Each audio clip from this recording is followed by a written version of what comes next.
Throughout the 10 years of war in Syria, Assad and the Syrian regime have systematically targeted medical facilities, killing thousands of doctors, nurses, and even patients.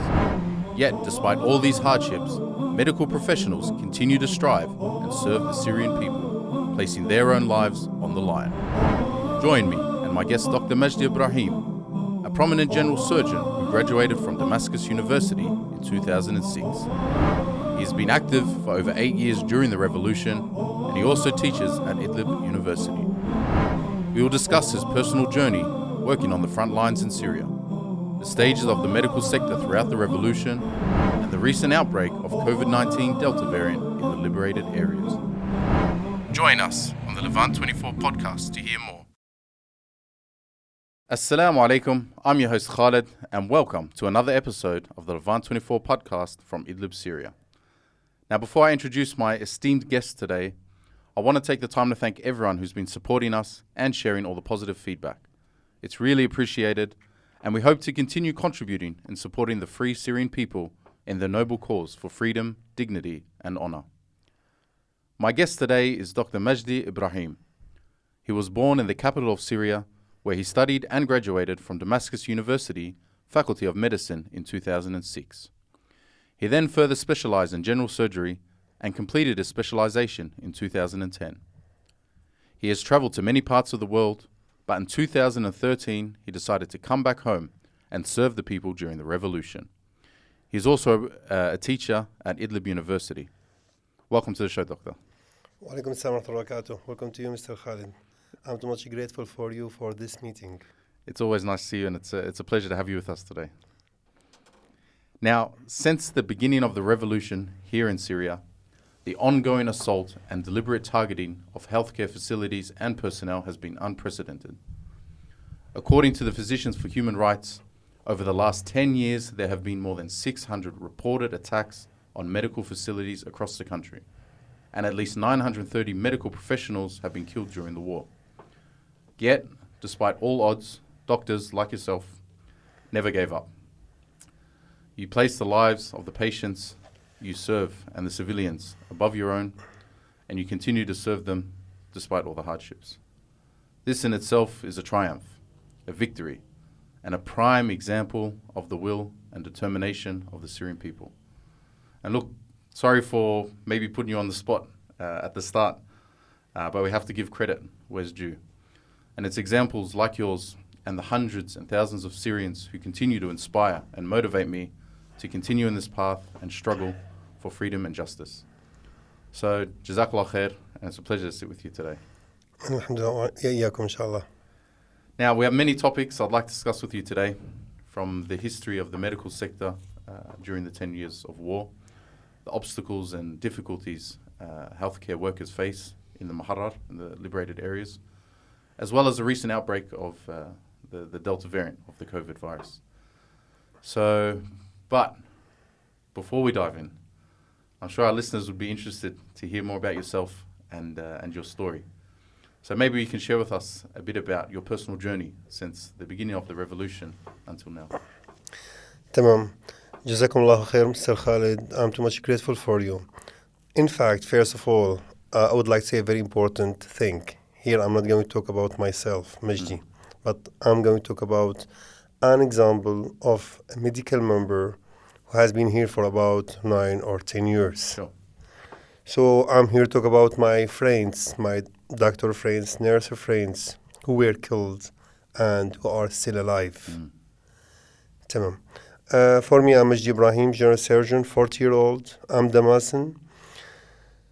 But I used to live long period of my life in Douma, that city which is famous of the chemical massacre which was done a few years ago, in which thousands of people were killed in front of the world.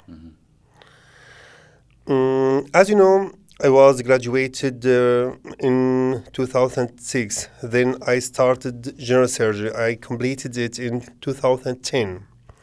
At that time, my plan was to go to Germany to continue my study there. Let's say subspecialty. But at that time, there was problem with money. So in 2011, The plan was to go to Saudi Arabia to work there, then to go to Germany. And As you know complete that, it, yeah. in this year, the revolution started. Mhm. At that time, I was in Duma. I stayed there for about the first 6 months. Mhm. At that time, there were only free demonstrations, Yeah, peaceful protesting. Yeah. peaceful demonstrations. Unfortunately, the regime confronted those revolutions by aggression, by civil aggressive in a very bad and aggressive manner. Mm. At that time, many of my friends were killed in front of me. Subhanallah. We saw a lot of injured people. Many youngs were tortured in front of our eyes.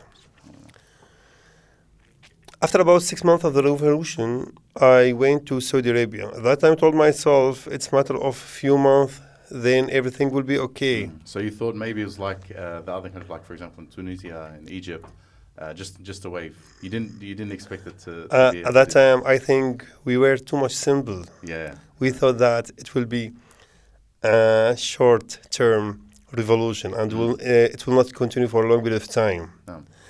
I went to Saudi Arabia to go to Germany. After about 1 or 2 years of staying in Saudi Arabia, I realized that I'm going to go to, that I have to go back to Syria. Yeah. At that time, I was too much close to the situation here in Syria. At that time, the situation was horrible in Syria. The regime became more and more aggressive. More people were killed. Hospitals were targeted. There was a great shortage in medical staff. And we saw many of our friends who appealed for doctors to come back to the country. So for this reason, after about 2.5 years of staying in Saudi Arabia, I decided to come back to Syria and to stay here. So you went from you had planned before the revolution started to work in Saudi Arabia, accumulate some money so you could go to Germany and further continue studying. And subhanAllah, what was the thing that made you say, I have to go back to Syria, I have to go back home and serve the people? I think the most important thing was those people who were being killed every day by the regime, by the attacks of the regime. Those people who were 100% peaceful. Yeah. They said nothing for the regime, but they just said that we want to make some change in our lifestyle. That was their only problem with the regime. Yeah, subhanAllah. You mentioned that many healthcare workers, they left at the early stages of the revolution. I was reading a report, and I think it was a UN report in 2020, that up to 70% of the health workers had left the country as like migrants or refugees.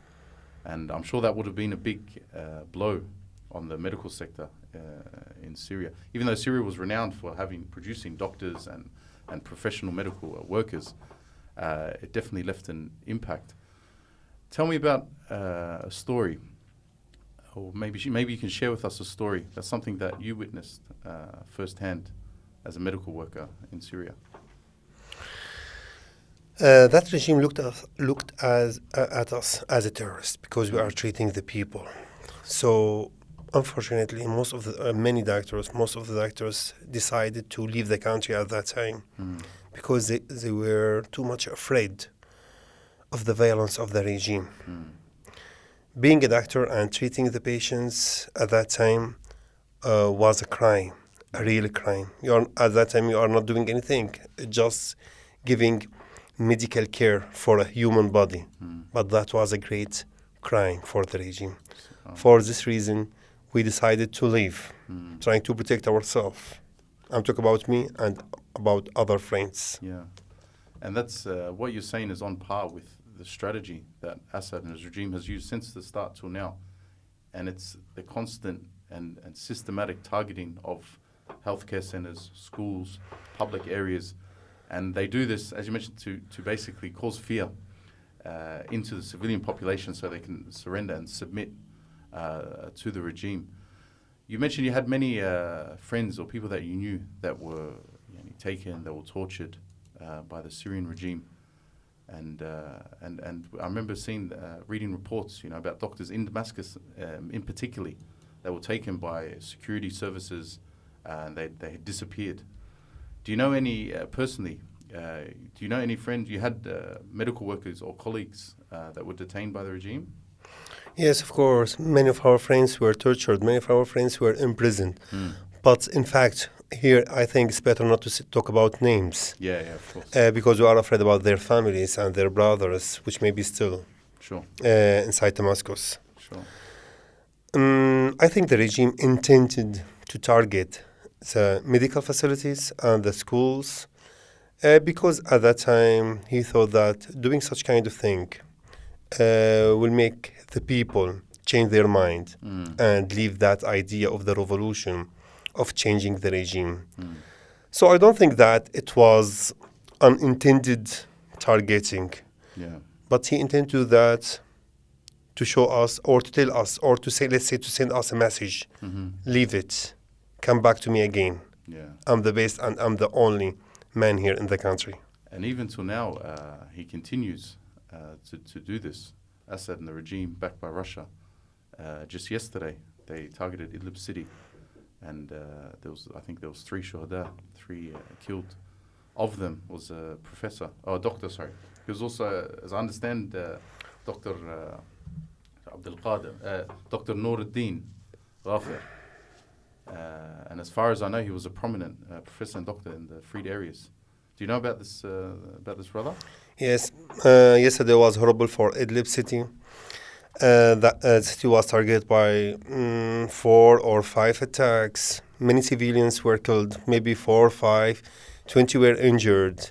Most of them were taken to the hospitals, which already suffers from COVID-19 problem. That actually is our colleague. He was too much active.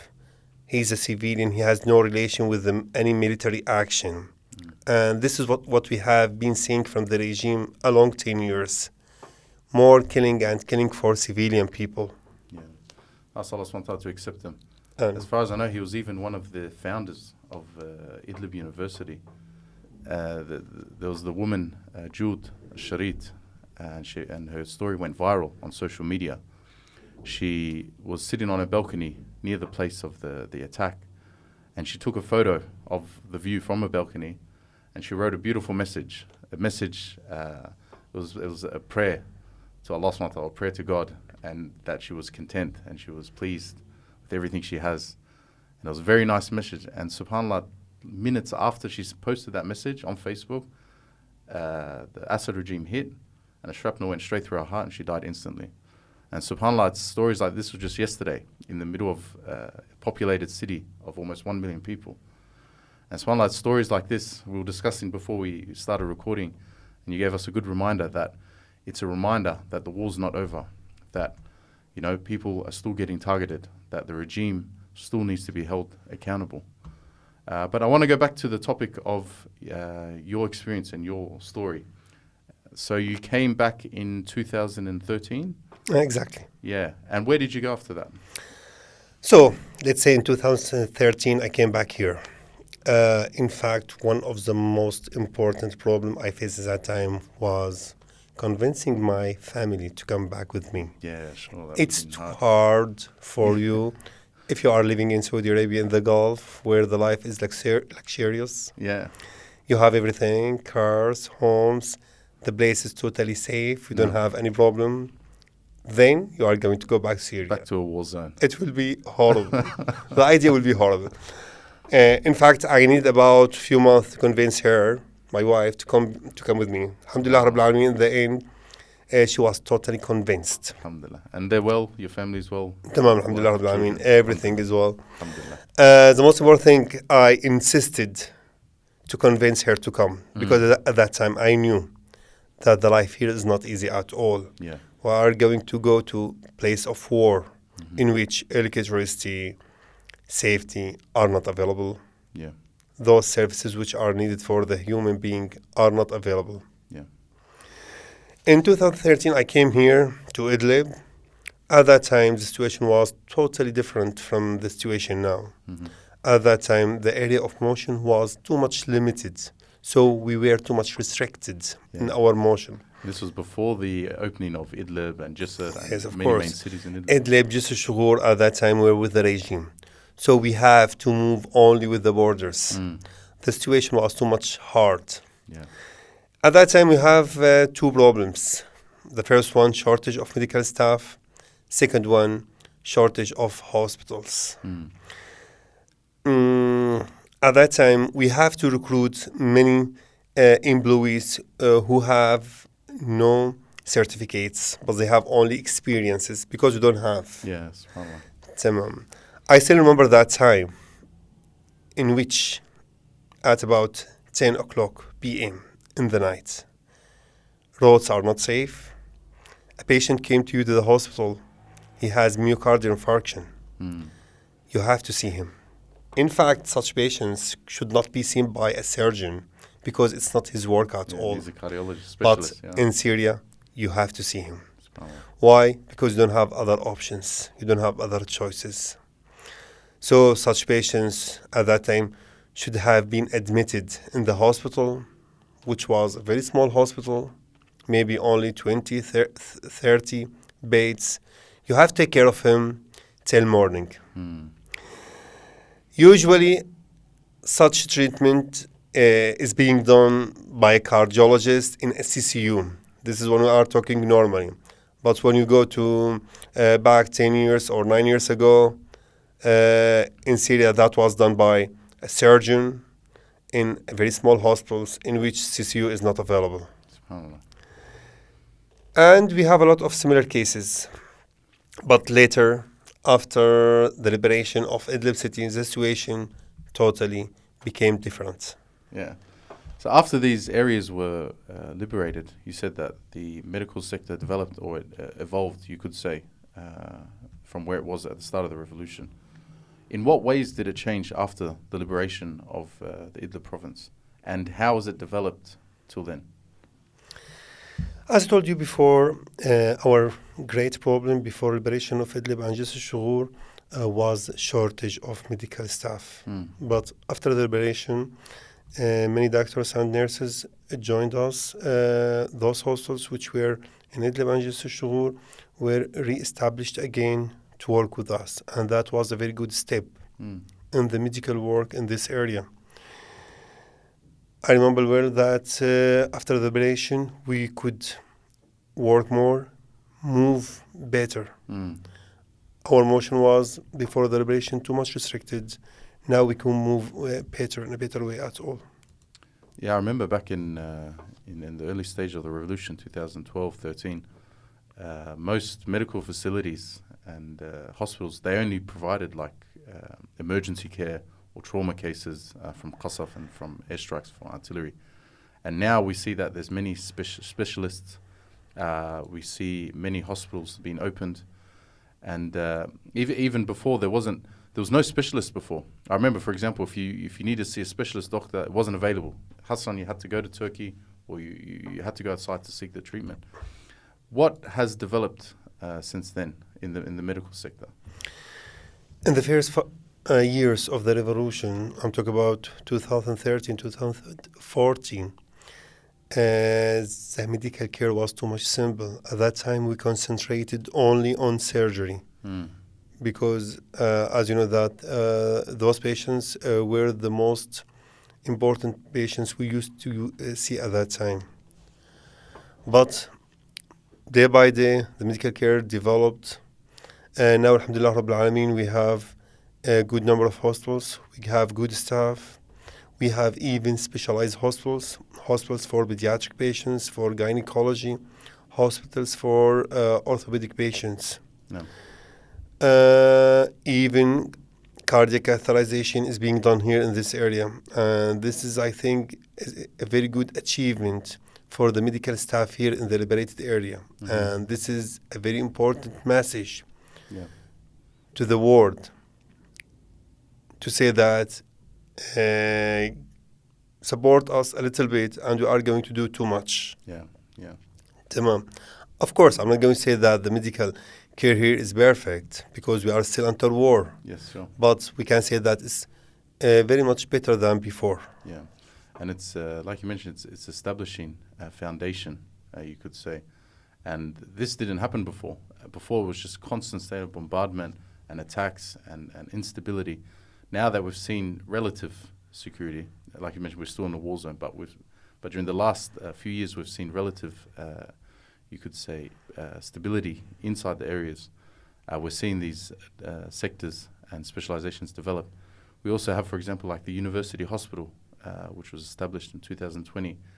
And this was a big development or big achievement for the liberated areas and a positive step forward. I think this year they're going to graduate. The students are graduating this year. Yes, of course. Opening the Idlib University, I think, is a hallmark in the course of revolution. This university is too much important for the area because will make a final and definitive end for the problem of shortage of staff. Yeah. Inshallah, every year more nurses, more doctors will be graduated. And as you said, this year will be the first year that we are going to see doctors who studied and completed their study in the free area. Yes. So they don't know anything about the universities and the schools of the regime. And this is, I think, is a very good, is a very important point to say that we are not chaotic. Yeah. We are not illiterated. Opening of the university is a message to say that we are not doing our work, which we are doing now, just to corrupt the country. We can build a country. We can build an education system. Yeah, sure. Obviously, with that comes many problems and challenges. Some will criticize, for example, and say that, for example, the Ministry of Health and the departments at the moment are not capable of managing or keeping up with the pressure. And also you have other challenges, like you mentioned, shortage of staff. Alhamdulillah, it's getting addressed through one of the means, through the university. But constantly you always hear that there is a lack of professionals or skilled professionals, senior doctors, senior specialists. And also we hear about the difficulties faced in the medical sector in regards to funding, in regards to in regards to building or rebuilding infrastructure that was destroyed. What are, in your opinion, some of the problems and challenges that the medical sector faces in Idlib? As you said, Mr. Khalid, now, alhamdulillah, Rabbil Alameen, we don't have problem with the staff. We have experienced nurses, experienced doctors. They are ready to work completely when they have good equipments and capabilities. But as you know, that war have not finished yet. Yeah. So far, and every day we have killings and bombardments in, for example, in Jabal Zawiya area. And as you know, and as you said in the beginning of the meeting yesterday, many attacks were done in Idlib against civilians. So far, the situation is not safe for the medical work. The doctors and nurses are afraid of attacks, and this is normal. It's too much hard to work under bombardment. Yeah. As you know that the medical work is stress work. Yeah. Usually the doctors, nurses are under stress.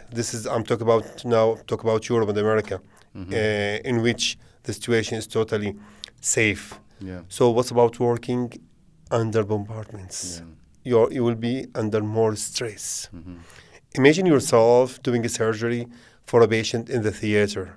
At that time, you are going to be under stress because you are too much afraid about your patient, that he may die at any time. Sure. So what's about being afraid about the patient and about yourself and about your brothers who are around you because of bombardment? Yeah. You will be under more stress. So for this, I think this is the most important point till now. Another thing, capabilities and equipments. In the last time, we have shortage of capabilities and equipments. The funding was better before, but in the last few years, it became less. Yeah. Maybe we can speak about some of the positive and negative roles that outside funding and charities, NGOs play in the medical sector, because yes, they play a vital and important role in supporting the medical sector and and the medical field in the liberated areas. But many would argue that it also has a negative role. And that would be that they focus on keeping facilities running, but they might not invest or focus on building infrastructure and building long-term medical solutions so that the area can be independent from the outside. And other negative roles, like, for example, the wage. I know I have many friends that work in the medical sector, and there's always a discussion about the wage gap, about salaries. Like someone who works under a charity might get a better wage than someone who doesn't work in charity, or he might operate, you could say, more of like a volunteer. And this has also caused some, you could say, a slight negative effect in the arena. So what are some of the negative and positive roles you see that these outside charities play in the medical sector? In fact, Western charities have been supporting and funding the medical establishments here for a long period of time, and this is a very important and positive thing. As you know that without that support, we cannot do anything. Sure. We cannot even do that medical care we did for the people. Sure. But I think there were some mistakes in that term. For example, and as you said, there's no interest on education. For example, there's no support for Idlib University. That university which may change the education in the area. Yeah. In the end, we noticed that there is more trained. Yeah. There's more trained to support the psychological and women issues. Yeah. Of course, I'm not going to say that we don't want to support these issues and they are not important at all. And there's a big void as well in the liberated areas. In Tamam. the field. But we have said at the same time this should not be done on account of the hospitals. Yeah. Continuing the support of the hospitals is too much important. If the hospitals stopped, it will be catastrophic for the area and for the countries around us. Yeah, of course. Because at that time, many patients will be referred out of Idlib. And this is problematic, as you know. Yes, subhanAllah.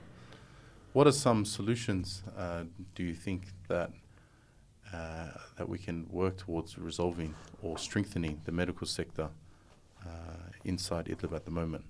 What are some things that we could do to strengthen the situation? Tamam.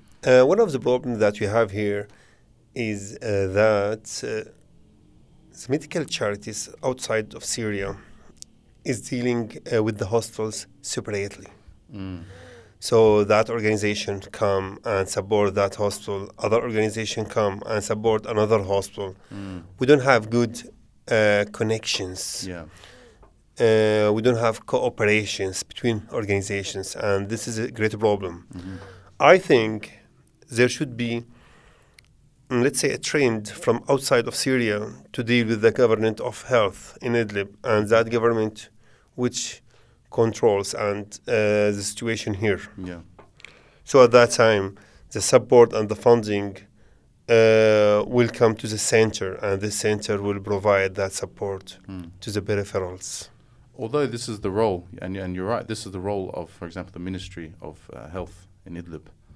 But some would argue that the Ministry of Health isn't capable at the moment of handling the burden. Do you believe that if they don't have the capability now, do you believe that they will have the capabilities in the future? Of course. If this will be supported from outside, if capabilities were given to that Ministry of Health, I think it will be able to improve the medical care here. And it will be able to organize that medical work inside Idlib. Yeah. On the topic of the COVID virus, the Delta variant, round 3 you could call it. Obviously, we were shocked in the liberated areas that the first and second wave of the COVID-19 virus didn't hit us or affect us as bad as we anticipated. Alhamdulillah. And I think this was a mercy, from Allah subhanahu wa ta'ala, because really the situation in the liberated areas is dire in regards to handling the COVID epidemic. for many reasons, not just pressure on the healthcare system and funding and number of ICU beds and ventilators, but also the nature, the highly density populated campsites and border regions. But despite all that, we're still here, and we are now facing the third wave of this virus. What's the current situation of the Delta variant in the liberated areas, and is it a big threat to us? Tamam. In fact, COVID-19 and war is a problem because it's a war inside the war. Yeah. Tamam. It's too hard to have such epidemics in an area which is already full of problems. Mm-hmm. As you saw that COVID-19 was a problem in Europe and America, in countries in which equipments, consumables, hospitals are fully equipped. Yeah. But here the situation is totally different. Here we have been under the war for more than 10 years. Of course we have hospitals, but we have said frankly that not fully equipped for such problems. Yeah. At the same time, those hospitals are usually crowded by the patients of normal diseases and patients of bombardments. So COVID-19 was a problem in the area. I'm not going to say that the mortality rate was high. It's an exaggeration. Yeah. Mortality rate was not high at all. Alhamdulillah Rabbil Alameen. But admitting the patients and dealing with the patients was a problem for us for many causes. Yeah. Firstly, and for example, convincing the people about corona and about COVID-19 is a problem in a third world country. Yeah, that was a battle in itself. Yes. What are you going to say for that man who has been living in a tent for more than 10 years about distancing? Yeah. Do you think that it's logical to tell him to stay away from his son, mother, father for about 1 or 2 meters, and he is living in a tent which is about 3x4, 4x4, for example? I don't think it's logical at all. Where's he going to go? Is he going to distance himself to the next tent? The next tent, It's he not will be practical, with his neighbor. Yeah. So it's problematic. Another thing, as you know that it's too much hard to convince the people who has been under the war for more than 10 years about procedures which they have to do in terms of COVID-19. For example, distancing. Yeah. Another problems we had in terms of COVID-19 is the hospitals. As you know that our hospitals are already crowded. We have a lot of patients. COVID-19 patients come to increase that number. Yeah. Consumables here, BBI, BBE are not too much available.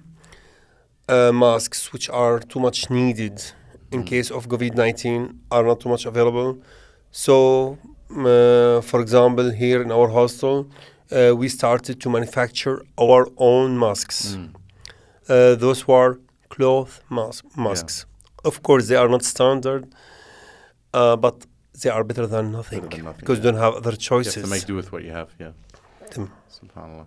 What also another obstacle that I've noticed is, for example, in the West or in Western countries, you can live from your house. So, for example, you have the internet, you have a laptop, you can work from home, or many jobs they offer the opportunity to work from home.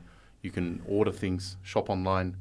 Here in Idlib, you don't have these options, and you live in a place where there's mass poverty, there's mass unemployment, and it's unrealistic for a Syrian person living in this war to sit at home, especially when he's living in these hard circumstances. He has to go out, he has to seek his provision, to get money to provide for his family. So there's many obstacles. One thing that I noticed, but in generally, and maybe you have an opinion on this as well, is that I felt that people don't really fear COVID. And it seems they have bigger problems on their mind, The bombing by Assad regime, bombing by Russia, attacks, poverty, unemployment. All these things are so overwhelming on the Syrian population that generally I don't feel that there's a fear of COVID. What do you think? Do you notice this as well? Mr. Khalid, if your brother died in front of you, if you saw the blood of your son in front of your eyes, at that time, you are not going to be afraid of a virus which could not be seen by eyes. Yeah. This is a situation here in Syria.